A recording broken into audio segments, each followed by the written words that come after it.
I am Kira the Scrivener, and today I'm going to be talking about BookCon and what books I bought, received, and got in New York and all of those fun things. And yeah, we're going to jump right into it. The first book that I got was When Churchill Slaughtered Sheep and Stalin Robbed a Bank. And I wasn't going to get this, but there was a bunch of books left over at the end of the meetup, and it was sitting there, and I was like, it's history. I might like it. I might pass it on. Let me know if you want me to talk about this, and I might.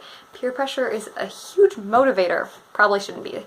Anyways, the second book, and actually the first book that I got that is my real book that I chose out of there, was from Where in the World is Leah Jane, and I got the 5th season, and that was really exciting. This is a book by N.K. Jemisin, and it tells the story of a woman who, her husband slaughters her son, and then the world is ending, and it's the 5th season, it's apocalyptic, and the world is ending, and there's lots of murder going on, and I'm really bad at like gleaning things from synopsises, but it sounds exciting. I know that it has really good rap and really good world building. Shouldn't talk that fast. And all of these incredible things and nothing but praise, and I've rolled the second one for like a year, and library books get me crazy. So this is going to be on the high shelf. Also peer pressure me into reading because I've needed to read it forever. And yeah, that's the story of that. I want to read it. It's adult fantasy. I'm really excited. And then, well, these are in the wrong order. I got The Merciful Crow. This is the only arc that I got at all, and I got trampled for it. There's a story about it in my first day of BookCon, second BookCon trilogy, talking about it, being trampled. It was fun. This is a book by Margaret Owen, and it tells the story of 3 individuals, a chieftain who is a girl chieftain, which is nice, a prince, and also a bodyguard. So the first two kind of seem a little cliche, risks, hate, people faking deaths, you know, but the bodyguard is a shapeshifter who kind of looks like the prince, but he's looking for his own identity, and I'm really excited to see that. And it's like one of the only arcs of a popular book. It is the only arc of a popular book I've ever had on this channel, so I feel like I need to do a review before July 12th. So yeah, Ashley, really peer pressure me into reading this. I need to stop saying this. Motivate me. I need motivation.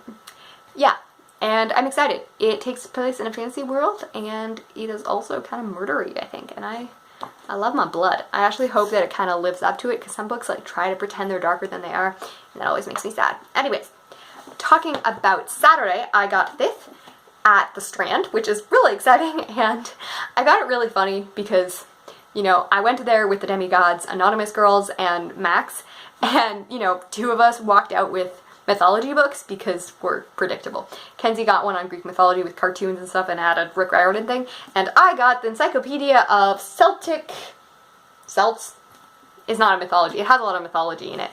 I lied. Anyways, beautiful book. It has like pictures in it and all of these incredible things, and it looks really insightful, and I have an entire shelf of mythology. You can't see where I'm like down there. I have an entire shelf of mythology and history and lore, and I use that when writing, or at least I like to pretend like I use that for writing a lot. I should probably do it more often. Google is also really helpful. And yeah, this is a book that I bought, and it was cheap, and I am really thrifty. I don't like buying expensive books. And that is, yes, the only book that I purchased while in New York. Everyone else, including Margaret, almost got another full like suitcase. She had a suitcase full of books and then almost paid for shipping to get more books, and I'm like, yeah, I bought 1 book. So the rest of the books, I was just lucky. So right before the Future of BookCon panel, which was incredible, there was just a bunch of random BookCon stuff that people just didn't want, and they had sitting on a thing near the panel, and I found these 3 things that I really wanted more, but I felt like that was a little bit overkill. And first of all, I found Deadly Class, and this is a graphic novel that I've been wanting to pick up for a hot minute but can't get online, and I just said hot minute, this is crazy. And there's an adaptation that apparently got canceled, which is sad because now I can be less hyped about it, but pretty much it's like goes in and it's like, you know, those typical things, there's the jocks, there's the people, all the people you don't like, whatever, and you find out that they're all children of like Stalin, which, yeah, creepy a little bit. It's in 1987, and it's like an assassin-y spy academy, which, yes, is really up my thing. It's adult and dark, and I'm excited for it. And now that I actually have a physical copy of it, I'm much more good to read. And I believe that it was on my list of Magna and comics that I wanted to read at the beginning of the thing. I definitely was. And yeah, I need to actually do that more. So, this is high on the list. And also, Anaconda. So, really exciting. Anyways, the other 2 were samplers. and they were by two of my favorite authors. I dropped it. The first time I filmed I also dropped it, so it's good. And that is this. It's also really funny because I was talking in my video but I couldn't find Rebel, and it was literally sitting on that shelf above me while finding that I couldn't find it anywhere. So Supernova is by Marissa Meyer, and this is one of my all-time oldest favorite novelists. I don't know if YA people count as novelists. They do, because, you know, YA is literate and is legitimate and all of that, but this is the Renegade series, which covers kind of the world where what if the bad guys kind of won or lost or all of that. It's really hard for me to do, and this is one of the series that I don't really know what side I am. So there was a time of people have superpowers, that's essential to the story, but pretty much there was a time of anarchy ran by Ace Anarchy, and he kind of ruled and had this dominion and everything was chaos, I believe, we don't know. And then we had the Renegades come in, and they were a group of 6 or so people that kind of were the superheroes and took over the realm, and they were the people that won. And they kind of maybe be a little bit shady, and Nova hates them for reasons that I'm not completely, like, sold on. Pretty much her parents got murdered by a gang, and she blames the Renegades for her blind faith in them. Which I feel like is a little bit more childish, but there is more deeper things about the fact that renegades and superheroes make people not rely on themselves enough, and that it takes away their agency, which I think is a really apt conversation for something about, like, internet and all of those things, and about taking away our agency and how much we rely on other people. It's a nuanced conversation, and this is a 3rd book.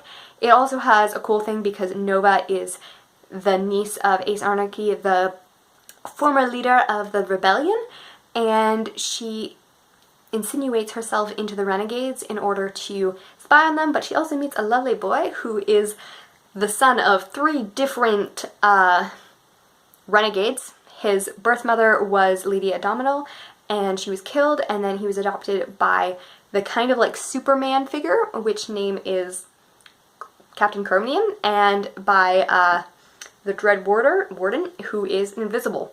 So there's a lot of dialogue into that, and then his brother is also really cool. I really love the supporting characters on it. This is like the majority of the video is just me talking about Supernova. I've already read this one for 75 pages. Incredible. I really, really need to read it. And I really need to reread the first 2 too. So this is good. Also, Rebel.